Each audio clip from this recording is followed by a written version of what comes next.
Okay, so let's unpack this, because I think we've all been there, right? Oh, absolutely. You're standing in the kitchen, or maybe you're in a conference room, and you are 100% convinced that you are right. You've got the facts, you've got the logic. Everything. You've got the moral high ground, and you're staring at someone, a spouse, a family member, a coworker, and they just don't see it.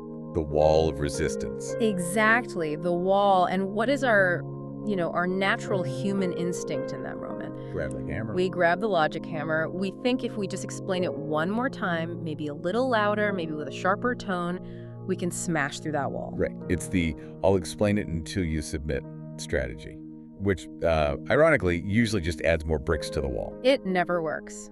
But today's deep dive is so fascinating because it offers a complete alternative.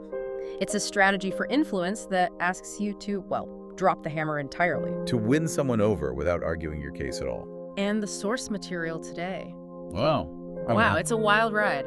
It takes us from 4th century theology all the way to a rural town in Taiwan that is using artificial intelligence to mass-produce content. It is quite the span, yeah. We're analyzing a message delivered by Pastor Huzi Chang on February 15, 2026. And our mission really is to connect these two dots that seem like they shouldn't even be on the same page. You have this ancient, quiet virtue of submission on one hand, and then the high-tech, high-volume world of AI digital ministry on the other. I have to admit, when I first saw the outline, I thought, how do you get from St. Monica to an AI video generator? But the connection is actually really, really profound. It starts with a concept the source calls submission and attraction. Right, and I'm going to pause right there because submission is such a loaded word. In 2026, it sounds like losing. It sounds like being a doormat. It does. It carries a lot of baggage, but the way Pastor Hu unpacks it, relying on a text from 1 Peter chapter 3, is much more strategic. He isn't talking about weakness, he's talking about decoration. Yes. The source makes this distinction between outer decoration, things like braided hair, gold jewelry, fine clothes, and inner decoration. Okay. And the core argument is that if you want to influence people, especially people close to you who disagree with you, you don't do it by dressing up your arguments. You do it by dressing up your character. So instead of putting on a power suit or like an I'm the boss attitude, you put on what exactly? You put on a gentle and quiet spirit. Which sounds lovely on a greeting card, but practically speaking, in the heat of the moment, doesn't that just feel like doing nothing? If I'm quiet, aren't I just letting the other person win? And that's the trap we fall into, right? We equate quiet with passive. But the source defines this quiet spirit as a set of very active, very difficult attributes. It lists them out. Yeah, it lists submission, understanding, love, kindness, and patience. The pastor calls these spiritual fruits. And here's the key insight. You cannot manufacture these. Meaning I can't just fake it till I make it. Exactly. You can fake a smile. You can fake a polite tone for maybe 5 minutes. But you cannot fake genuine patience when someone is pushing your buttons. No way. The source argues that these traits are the natural byproduct, the fruit of a person who has submitted their own ego to God. And when that submission is genuine, it produces a behavior that is inherently attractive. It just draws people in. It's the difference between a plastic apple and a real one. One looks okay from a distance, but the other actually provides nourishment. Precisely. And the source explicitly contrasts this fruit with self-defense. Think about it. When we defend ourselves, I didn't do that, you're wrong. Let me explain why I'm right. We're building a fortress, we're putting up defenses. And when you put up a fortress, what does the person across from you do? They bring out a siege engine, it escalates every time. Right. But submission, in this context, is about lowering the drawbridge. It removes the thing the other person is fighting against. It creates this vacuum where the conflict used to be. And the source applies this directly to the hardest place to practice it. The home. Yeah, the home.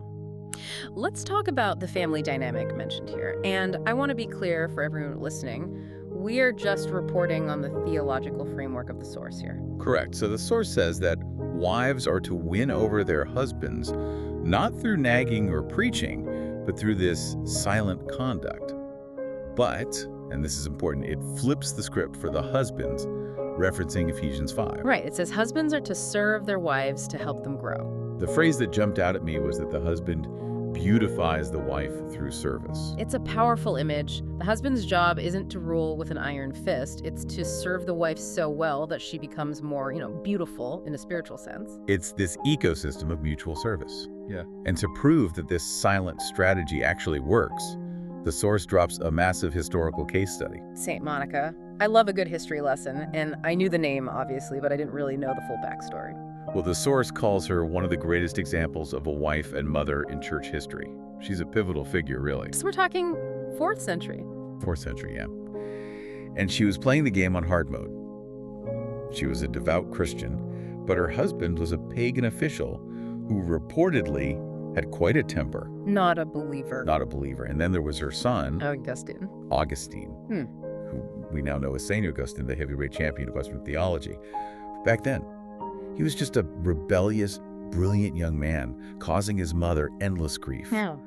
He was chasing different philosophies, living a wild lifestyle, sleeping around. He wanted nothing to do with his mother's faith. I think a lot of parents can relate to that dynamic. You see your kid going down a path you think is wrong, and everything in you wants to just scream, "Stop it! Listen to me!" Exactly. The urge to lecture is overwhelming. But the source cites Augustine's own writings, his confessions.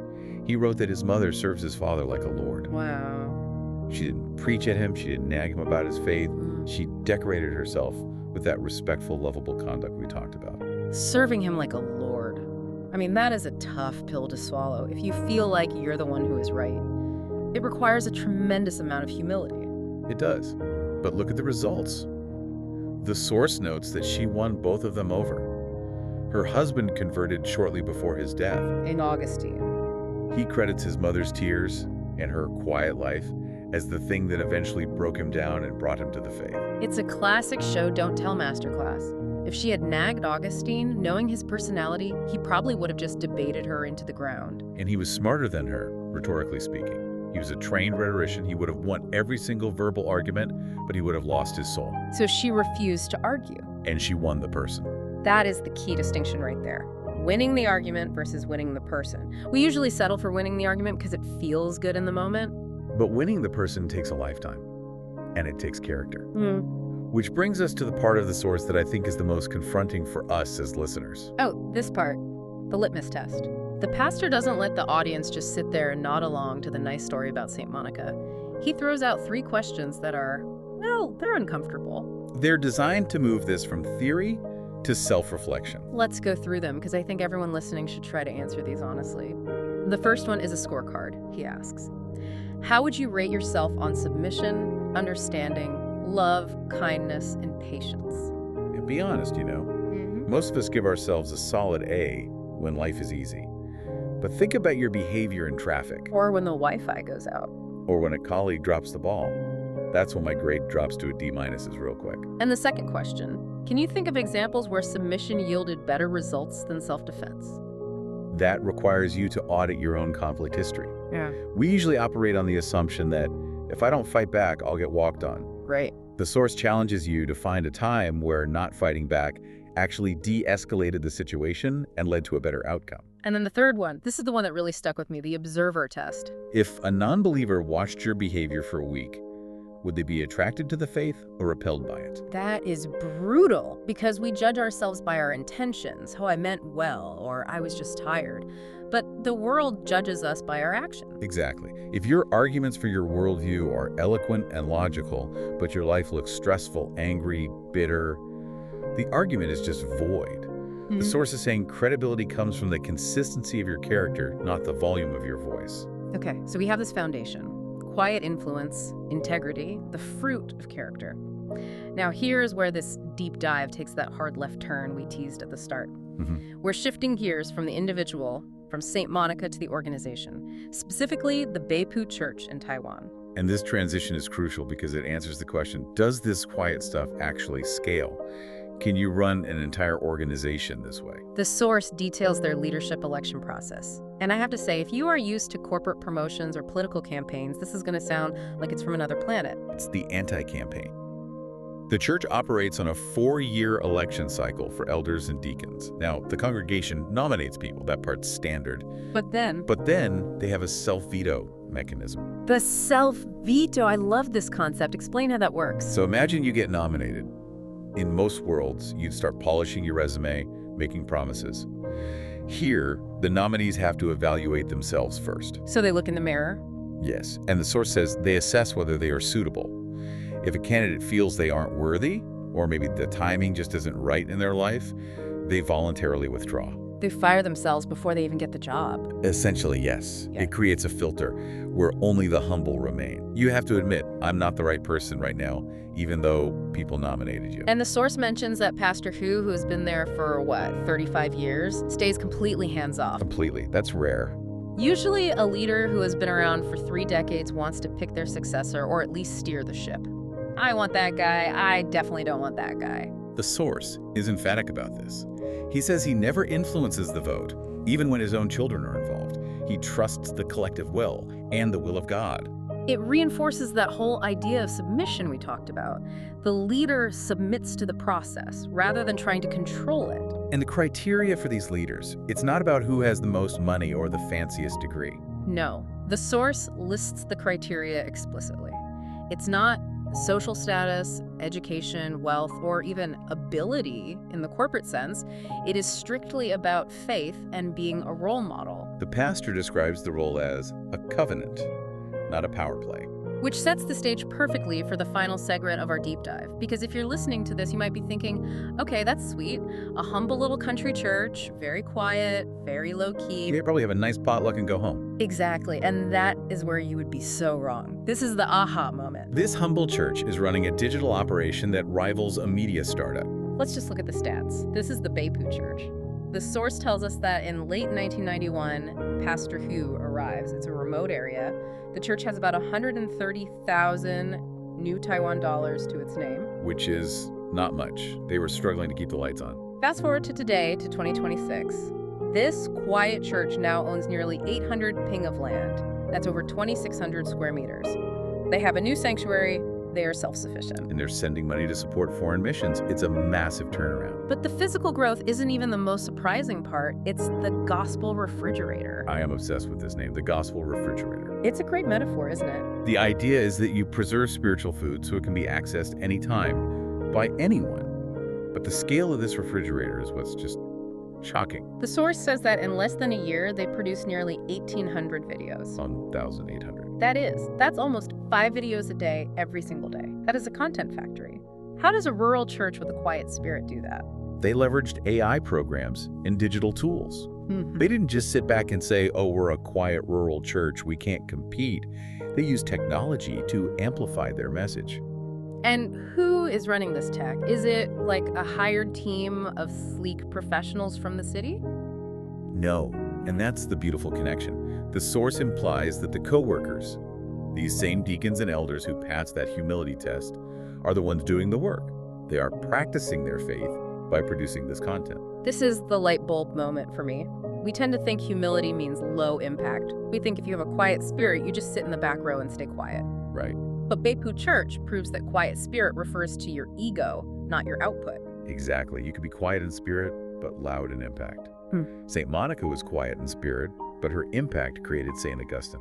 Beipu Church is quiet in spirit, no campaigning, no power plays, but their impact is 1,800 videos flooding the internet. It really redefines what influence looks like in the modern age. Yeah. Usually think of influencers as people screaming, look at me, look at my lifestyle, smash that like button. Right, it's all ego-driven. Yeah, but here, the influence is coming from a group of people who are submitting to a process, checking their egos at the door, and then using the most advanced tech available to quietly push the message out. It creates a fascinating model for any organization. High output without high ego. And it brings us back to the source's closing thoughts. The pastor wraps up this whole message, which, remember, is taking place during this leadership inauguration, with a benediction and a warning. The warning about the covenant. Yes, he reminds them, do not treat this position as an extension of power or a source of profit. That is a heavy check on motive right there. It cuts to the core. Whether you are St. Monica dealing with a difficult family in the 4th century, or a tech-savvy deacon running an AI video generator in 2026, the question is still the same. Why are you doing it? Are you doing it to get power, status, money, validation? Or are you doing it to give?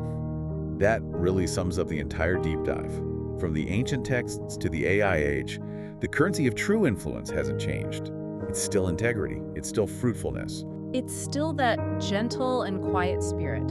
It suggests that the medium changes, from face-to-face service to YouTube algorithms, but the message and the method of the heart remain the same.